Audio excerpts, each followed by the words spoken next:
Yung oras po na ito dapat ilaan natin sa pakikinig sa depensa ng Vice Presidente, sa mga akusasyon laban sa Vice Presidente, hindi po pagdidepensa sa mga sarili natin kung tayo inaakusahan ng kung anong mga ahensya, kung tayo po ay may mga kaso, may mga investigasyon. This is not the right forum, Mr. Presiding Officer, Mr. President, Senate President. This is not the right place.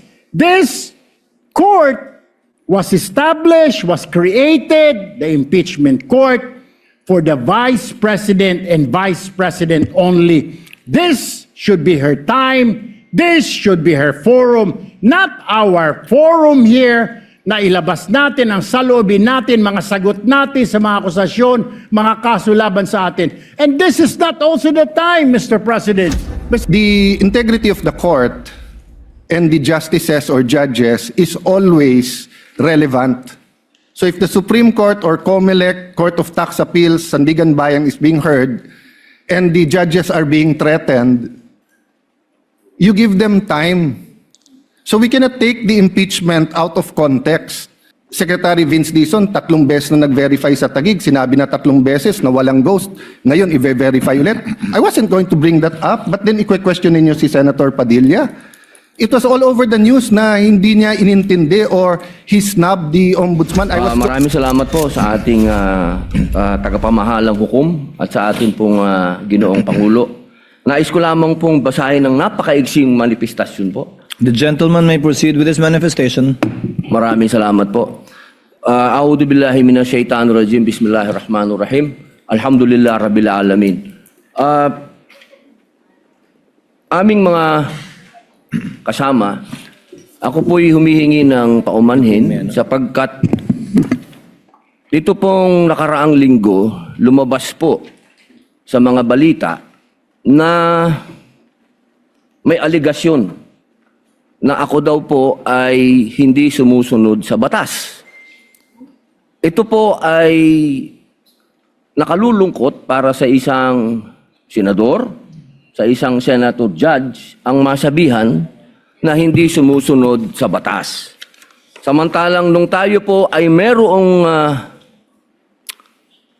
mahal na saksi dito, pinaalala po natin sa kanya na harapin ang batas.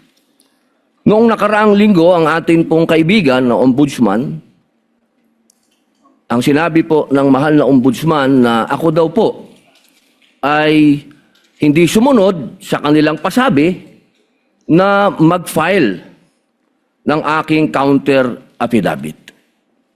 Nakakalungkot po ito sapagkat hindi po ito totoo. Inaamin ko po sa inyo kung ICC lang, hindi po talaga ako susunod. Hindi ako magpapasakop sa ICC. Pero dahil ginagalang ko po ang ombudsman, dahil siya po ay aking kaibigan na itinuturing, dahil nagkaroon na po kami ng napakahabang kwentuhan sa aking opisina nung siya po ay kalihim ng hustisya, nag-file po kami. Ito po, hawak ko po ang original. Dahil sa akin po, importante ang original. Ito po ang original, nakalagay po dito. Nag-file ako. Nakalulungkot po na pati ang media ay nakikisama sa ganitong klaseng propaganda na ang isang senador ay hindi sumusunod sa batas. Isang senator judge. Ito po, maaari ko po kayong bigyan ng kopya, mga mahal kong kasama, para mapatunayan na hindi ko po kayo ilalagay sa kahihiyan. Ako po ay nag-submit ng aking counter affidavit. At ganun din po, humihiling din po ako sa aking mga kasama, lalong-lalo na po sa aking kaibigan, Ginoong Pangulo, na sa mga ganitong pagkakataon, hinihingi ko po na tulungan din po ninyo kami. Na maipaliwanag din po namin sa media na meron din po kaming mga pagkakataon na ipagtanggol din ang aming sarili at kami wag husgahang kaagad na kami hindi sumusunod sa batas. Yun lamang po, Ginoong Pangulo at tagapangulong hukom. Maraming salamat. Senators Erwin Tulfo, Senator Judge Alan Cayetano, thereafter Senator Judge Tito Soto are recognized. What is your pleasure, Senator Judge Erwin Tulfo? Mr. Presiding Officer, Senate President, ladies and gentlemen, this impeachment court was established to try the Vice President of the Republic. Ang punto ko po rito, kasi napapansin ko po ilang araw na nagagamit po natin ang impeachment court, ang oras po ng impeachment court sa pagpapaliwanag. Naintindihan ko po ang posisyon ng aking kaibigan, si Senador Robin Padilla, yung kanya pong frustrations. Pero gusto ko lang po sana ipaalala sa ating presiding officer, sa ating pong Senate President, at matanong ano po ba ang ating ginagamit na rules ngayon? Pwede po ba yung mga problema po labas sa impeachment court na ito o labas sa kaso ng Vice President ay dadalhin natin dito? Di po ba ang korte na ito na itatag para po sana kay Vice President at kay Vice President lamang? Mga ebidensya, mga testimonya, mga pahayag patungkol lamang po sana sa impeachment ng Vice President. Kasi dito pong mga nagdaang araw, Mr. Presiding Officer, Senate President, mga kasama, napansin ko po na nagagamit ang oras po ng impeachment court sa pagtatanggol po ng mga nakaraang araw ng sarili ng ilan sa mga kasamahan natin sa mga akusasyon. This is not the right forum and the right venue and not the right time to explain your situation. Kung gusto po ninyong mag-eksplika ng inyong mga saloobin, problema, maaari naman po ninyong gawin yan sa labas po ng oras ng impeachment court. Maaari pong sa press conference, nandyan naman po ang Senate media. Anytime po, nandun sila sa Senate briefing room, press briefing room. Maaari din po sa Facebook o sa YouTube magpaliwanag. Huwag po nating gamitin ang oras ng impeachment court sa pagpapaliwanag o sa pagtatanggol ng ating mga sarili simula pa po noong nakaraang linggo.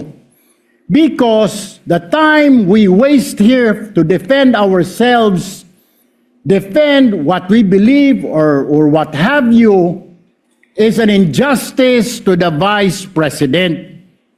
Yung oras po na ito dapat ilaan natin sa pakikinig sa depensa ng Vice Presidente, sa mga akusasyon laban sa Vice Presidente, hindi po pagdidepensa sa mga sarili natin kung tayo inaakusahan ng kung anong mga ahensya, kung tayo po ay may mga kaso, may mga investigasyon. This is not the right forum, Mr. Presiding Officer, Mr. President, Senate President. This is not the right place. This court was established, was created, the impeachment court, for the Vice President and Vice President only. This should be her time. This should be her forum, not our forum here na ilabas natin ang saloobin natin, mga sagot natin sa mga akusasyon, mga kaso laban sa atin. And this is not also the time, Mr. President, Mr. Presiding Officer, na hanapin yung mga kasama nating nawawala, nakakulong, dapat po doon sa Senado natin, sa sesyon natin, and not here in this court, Mr. Presiding Officer, Mr. Senate President. Kaya pakiusap ko lamang po sana sa ating mahal na Presiding Officer and Senate President, let us follow the rules. May rules ho tayo. Kung hindi naman ho patungkol sa Vice President na sasabihin natin, hindi naman po patungkol sa depensa o prosekusyon ng Vice Presidente natin, then wag na ho natin payagan na magsalita pa po dito because nasasayang. Because every minute, every hour that we waste away from the defense or from the prosecution of the case of the Vice President, it is injustice. It is called injustice to the Vice President, to her family, yung anguish, yung kanyang sama ng loob, yung oras na nakabinbin ang kaso na ito. Let us do this impeachment trial as quickly as possible. If we have to clear the Vice President, then let's clear her. If we have to prosecute, then prosecute her with the evidence kung meron. Not waste our time kung ano-ano sinasabi natin dito to protect ourselves, to defend ourselves. This is not the right forum, Mr. Presiding Officer. Kindly wind up, Mr. Senate Senator Judge President. Erwin Tulfo. This is not the right forum for us to defend ourselves. Bring it somewhere else. Bring it to the press. Bring it to the social media, but not here. Thank you, Mr. President. The remarks of the gentleman are noted. Earlier, Senator Judge Alan asked to be recognized. Are you yielding in favor of Senator Judge Padilla? And thereafter, Senator Judge Soto, thereafter, Senator Judge Thank you, Padilla, Mr. before the Presiding chair Officer. makes a ruling on the matter. Yes, Senator Judge Alan Cayetano is recognized. Thank you. I'm happy. You may proceed, sir.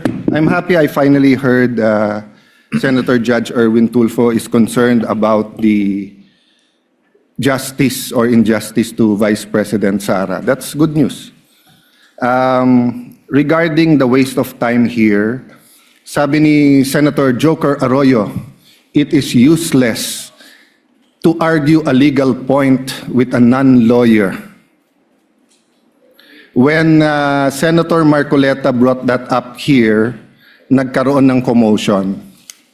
Senator Miriam stood up here many times and said, kaya ka nga nagpo 4 years na law school at nagbabar. So let me give my own interpretation. The impeachment court is formed with lawyers and non-lawyers. And we interact, and it's for everyone, and we're equal. But if there's an engineer here or a doctor, and they talk about medical principles, I have to either study and argue on medical principles. Hindi ko pwedeng sabihin, hindi, ganito lang yan, logic lang yan, etc. Di ba? So, ang legal principle natin today is simple, integrity ng court. So, allow me to mention that to the people and help educate my colleague here. The integrity of the court and the justices or judges is always relevant. So if the Supreme Court or COMELEC, Court of Tax Appeals, Sandigan Bayan is being heard, and the judges are being threatened, you give them time. So we cannot take the impeachment out of context. May nangyayaring flood control scandal, may nangyayaring gulo sa Team Unity na hindi na united ngayon. We consider Senator Marcoleta and Senator Jinggoy political prisoners, weaponized yung Blue Ribbon Committee at weaponized yung ano. So Mr. President, hindi tama na sabihin na I wasn't, after we brought up the problem with NBI, they doubled down, naggumawa pa ng task force. I mentioned 2 colleagues sa Salian, I didn't accuse them. Sabi ko lang, just like Vice President Sara, just because tumaas ang Salian, can we already ask for the BIR, for the AMLA and the bank accounts? So sabi ko, yan ang i-discuss namin sa Monday. Nag-react na, nag-accuse. I did not take up your accusations here today. Si Secretary Vince Dizon, 3 beses na nag-verify sa Taguig. Sinabi na 3 beses na walang ghost. Ngayon, i-verify ulit. I wasn't going to bring that up, but then i-question ninyo si Senator Padilla. It was all over the news na hindi niya inintindi or he snubbed the ombudsman. I was going to stand up before Senator Erwin stood up just to say, may registered mail. So nung una pa lang, 5 minutes si Senator Tulfo, so I'll take the 5 minutes also if you don't mind. The gentleman may proceed and Yes. kindly be mindful of the time. Yes, I will now. So I'm just saying, Senator Padilla just stood up to say, sumusunod siya sa batas, tapos. Kaya humaba to, dahil nga, hindi importante ata dito yung integrity ng judge. Lastly, kaya sinabi kong it's useless to argue a legal point. Ilang beses ko na narinig dito. It's our job to clear or prosecute the Vice President. Hindi po. It's our job to try and to decide. It's the prosecution's job to try to prosecute, and it's the defense job to convince us na wala. Our job is to try and to decide. And when you decide, you acquit or you convict. Why is that important? These are legal terms. Hindi pwedeng yung nanonood na law student ngayon sasabihin, trabaho pala ng judge to clear or to prosecute. Thank you, Mr. Presiding Officer, Mr. Senate President. Thank you, Senator Judge Alan Cayetano. His remarks are noted. Senator Judge Soto, thereafter, Senator Judge Padilla, thereafter, the presiding officer shall make a ruling. You may proceed, sir. You have 2 minutes. Yeah, thank you, Mr. President, the presiding officer. I do not have 4 years of law, but I have 29 years of lawmaking. And I move that the manifestations of that we have heard be referred to the Senate proper. We will act on it at the proper time, Your Honor. Thank you. Your remarks are noted. Senator Judge Padilla is recognized. You may proceed, sir. You have 2 minutes. Maraming salamat po, aming tagapamahalang hukom. Ito pong kasuotan natin sa mga oras na ito, hindi lamang po ito nire-represent ang impeachment ng ating pangalawang Pangulo. Ang nire-represent po nito ay ating karapatan bilang mga Pilipino at unang-una na ang due process. Ito po yun ang ibig sabihin. Kaya ikaw ay pangalawang Pangulo, ikaw ang Pangulo, ikaw ay Senator Judge, ikaw ay magsasaka, ikaw ay mangingisda, kailangan may due process. Yung pong nangyari sa akin, na ako po ay nahusgahan na kaagad bilang Senator Judge, ang pinaglalaban po natin, integridad ng korte na ito at ng mga Senator Judge. Kaya sana po wag nating kalimutan na ang bawat Pilipino ay may karapatan, lalong-lalo na sa usapin na ikaw, ako, sa oras na ito, ay Senator Judge. Yun lamang po, napakaiksi lang. Due process, mga mahal kong kaibigan, mga mahal kong kababayan, maging prosecution, maging defense, sa ating lahat, wag nating kalimutan, pantay-pantay tayo sa batas. Maraming salamat po.